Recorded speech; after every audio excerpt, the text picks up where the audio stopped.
Assalamualaikum warahmatullahi wabarakatuh. Perkenalkan, nama saya Muhammad Zaki Hanafi dengan NIM 2507362 dari program studi Pendidikan Teknik Otomotif dengan dosen pengampu Dr. Afnita MPD.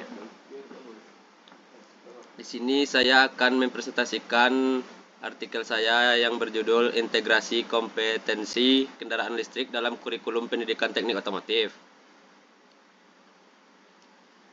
Yang dimana latar belakang evolusi otomotif menuju elektrifikasi. Perkembangan kendaraan listrik (EV) yang pesat secara global mendorong industri otomotif beralih dari mesin pembakaran internal ke sistem elektrifikasi. Pergeseran ini menciptakan kebutuhan mendesak akan tenaga kerja dengan kompetensi baru. Kebutuhan industri baru. Industri membutuhkan keahlian dalam baterai, motor listrik, elektronika daya, dan keselamatan tegangan tinggi. Kurikulum konvensional. Kurikulum pendidikan teknik otomotif saat ini masih didominasi teknologi konvensional, menciptakan kesenjangan kompetensi. Pertanyaan mendasar. Menjembatani kesenjangan kompetensi EV.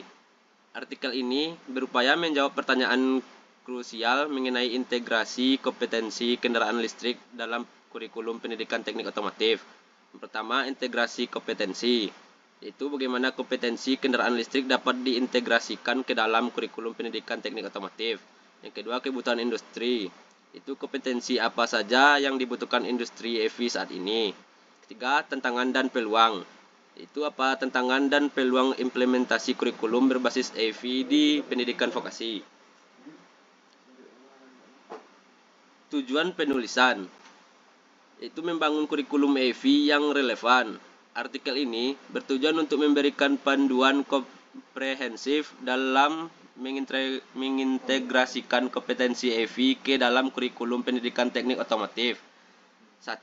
Urgensi integrasi, yaitu menjelaskan urgensi integrasi kompetensi EV dalam kurikulum PTO.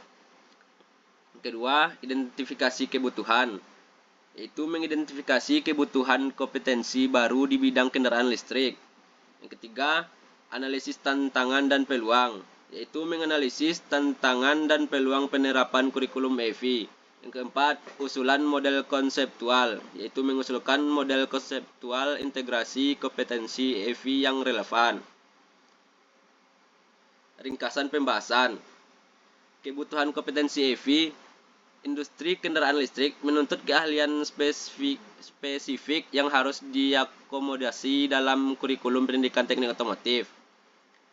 Sistem baterai dan BMS, yaitu pemahaman mendalam tentang teknologi baterai dan sistem manajemennya. Kedua, motor listrik dan propulsi, yaitu keahlian dalam motor listrik dan sistem penggerak kendaraan. Ketiga, elektronika daya dan inverter, yaitu penguasaan elektronika daya dan komponen inverter. Ringkasan pembahasan, kesenjangan dan tantangan. Integrasi kurikulum EV menghadapi beberapa hambatan signifikan yang perlu diatasi. Pertama, fokus kurikulum lama, seperti gambar di atas. Yang kedua, keterbatasan sumber daya, seperti gambar yang di atas. Ringkasan pembahasan, pendekatan integrasi kurikulum EV.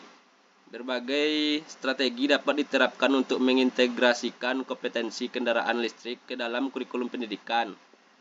Integrasi kurikuler, yaitu penambahan mata kuliah atau unit kompetensi khusus EV ke dalam kurikulum yang ada. Kedua, integrasi berbasis industri, yaitu kerjasama erat antara sekolah dan industri, termasuk magang dan pelatihan guru. Ketiga, pembelajaran berbasis proyek, yaitu praktikum langsung, diagnosis EV, dan simulasi bateri manajemen sistem BMS. Simpulan, urgensi dan manfaat integrasi EV.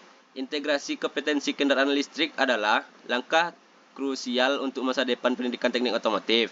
Pertama, kebutuhan mendesak. Integrasi kompetensi kendaraan listrik merupakan kebutuhan yang mendesak untuk relevansi pendidikan. Kedua, pembangunan berkelanjutan, mendukung inovasi industri dan tujuan pembangunan berkelanjutan SDGs. Ketiga, restrukturisasi kurikulum. Kurikulum pendidikan teknik otomotif perlu direstrukturisasi agar selaras dengan perkembangan industri EV. Keempat, kesiapan lulusan. Penguatan kompetensi EV mendukung kesiapan lulusan menghadapi tuntutan pasar kerja. Saran dan rekomendasi. Langkah konkret menuju kurikulum EV. Untuk mempercepat integrasi kompetensi EV, diperlukan kolaborasi dari berbagai pihak. Pertama, pengembangan model pembelajaran. Akademisi mengembangkan model pembelajaran EV yang inovatif. Kedua, dukungan industri. Itu industri mendukung penyediaan peralatan dan pelatihan. Ketiga, pelatihan guru. Itu guru perlu pelatihan dan sertifikasi khusus EV. Empat, kolaborasi industri, yaitu sekolah vokasi memperkuat kolaborasi dengan industri. Kelima, standar nasional, yaitu pemerintah menetapkan standar kompetensi nasional EV.